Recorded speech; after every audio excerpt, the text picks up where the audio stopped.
Halo semuanya, selamat datang kembali. Jadi di video kali ini saya akan bahas buat pergerakan Bitcoin dan beberapa altcoin lain. Nah, kita akan mulai dulu dari Bitcoin. Nah, kalau diperhatikan hari ini Bitcoin baru saja menutup candle weekly-nya ya di sekitaran 58.600 dan kemarin saya sempat update untuk market di mana saya katakan kalau harga 60.000 ini bisa menjadi area support penting buat Bitcoin. Tapi ternyata closing price-nya itu di bawah 60.000 ya. Ini artinya dalam beberapa waktu mendatang kita masih berpotensi melihat adanya penurunan ya. Nah, sebenarnya sampai saat ini kita masih berada di area support. Jadi area support range-nya itu di 57.000 sampai 60.000. Tapi akan lebih bagus kalau Bitcoin nantinya bisa tutup di atas area 60.000. Nah, jika harga gagal bertahan di atas area support 60.000 mungkin di minggu ini, maka ada potensi kita masih bisa melihat penurunan ya. Dan mungkin penurunannya bisa retest ke area sekitaran 52.000. Ini bakal menjadi area support selanjutnya buat Bitcoin.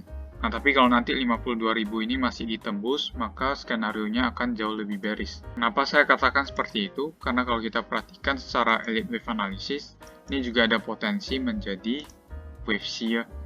Dan wave C-nya nih mungkin bisa ke area 30.000 kembali. Nah, menurut saya ini hanya akan terjadi jika area 52.000 ini berhasil ditembus ya. Nah, ini merupakan skenario bearish yang perlu kita antisipasi, dan sebenarnya skenario ini saya tidak begitu expect buat terjadi.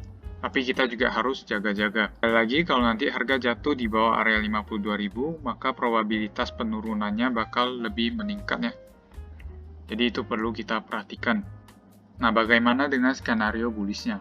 Untuk skenario bullish sendiri, saya masih tetap sama ya. Saya masih expect kenaikan minimum ke area sekitaran 80.000, dan sebenarnya itu juga merupakan area yang sangat mungkin buat dicapai dalam beberapa waktu mendatang. Dimana kita bisa perhatikan ya, ini juga ada Elliott Wave Count alternatifnya. Dan wave 5-nya ada potensi bisa end di sekitaran 80.000 kalau menurut saya.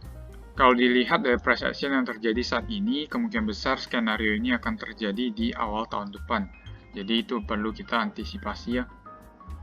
Oke, jadi kurang lebih mungkin seperti itu outlook saya buat Bitcoin. Untuk saat ini memang kita masih berada di fase ketidakpastian, karena kelihatannya ini juga bisa menjadi false break. Jadi kita harus lebih waspada ya dalam mengambil keputusan. Dan salah satu level kunci buat Bitcoin ini ada di sekitaran 52.000. Oke, jadi kurang lebih seperti itu buat Bitcoin. Selanjutnya saya akan bahas coin Sen. Oke, kalau kita perhatikan untuk pergerakan Sen sendiri ini udah lumayan eksponensial, di mana kita juga harus hati-hati karena ada potensi kita bakal melihat adanya koreksi ya. Nah, kalau diperhatikan memang kita saat ini masih berada di wave 3 dalam elite wave count-nya. Dan dalam beberapa waktu mendatang, potensially kita bakal melihat wave 4 korektif, dan selanjutnya bakal menjadi ending dari wave 5. Nah, sebenarnya saya tidak expect banyak untuk koreksi dari wave 4-nya, karena kalau kita perhatikan untuk wave 2-nya sendiri, ini koreksinya lumayan dalam ya. Ini sampai ke area 0,786 retracement. Jadi untuk wave 4 correction mungkin kita hanya expect penurunan sampai ke area sekitaran $3.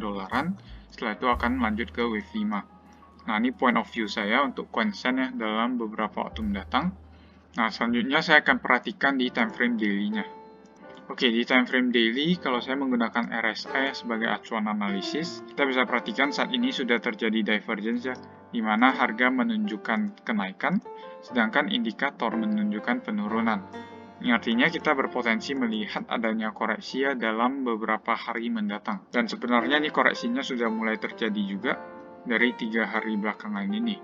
Jadi untuk Sen sendiri, saya masih belum tertarik buat akumulasi ya, dikarenakan harganya udah terlalu eksponensial. Nah, sebenarnya saya juga sudah akumulasi ya di akhir Oktober kemarin. Jadi untuk saat ini saya masih berencana buat hold sambil TP secara bertahap. Oke, jadi kurang lebih seperti itu buat koin Sen. Selanjutnya ada koin Erron. Oke, jadi ini merupakan koin OGLD, dan kalau kita perhatikan saat ini pergerakannya lumayan eksponensial, di mana ini juga diikuti oleh sentimen positif ya dari Mayer DEX. Jadi Mayer DEX ini merupakan DEX pertama di Erron, dan mereka juga lagi bagi insentif yang cukup besar buat orang yang staking dan farming di sini. Hanya kalau kita perhatikan ini sudah terjadi dari 4 hari yang lalu ya, di mana pengumumannya terjadi di tanggal 19 kemarin dan harganya langsung breakout. Dan biasanya di technical analysis kalau kita lihat breakout seperti ini, kita bisa expect adanya kenaikan lanjutan. Ini juga yang terjadi ya di saat ini. Nah, sekarang kita perhatikan kemungkinan besar harganya bisa sampai ke area mana.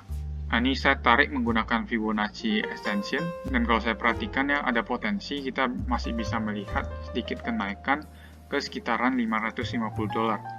Kenapa di area sini? Karena area sini merupakan area golden ratio-nya dari Fibonacci 2,618. Dan area tersebut bakal berpotensi untuk membalikkan harga ya. Nah, dalam jangka waktu dekat, saya masih mengekspektasikan adanya kenaikan. Dan buat teman-teman yang mau manfaatin kenaikan ini buat di staking, farming, atau trading, ini sangat bisa dilakukan. Nah, untuk staking atau farming bisa langsung di Mayer Exchange-nya, karena mereka juga lagi bagiin APR yang lumayan besar. Kalau nggak salah lebih dari 2000%. Jadi teman-teman bisa perhatikan. Nah, saya pribadi juga udah coba ya untuk explore di ekosistem EGLD ini, dan sejauh ini cukup menarik, di mana akan ada beberapa IDO juga ke depannya, jadi ada potensi demand-nya juga masih bisa meningkat. Oke, jadi kurang lebih mungkin seperti itu saja untuk pembahasan video kali ini. Terima kasih sudah menonton, sampai jumpa di video berikutnya.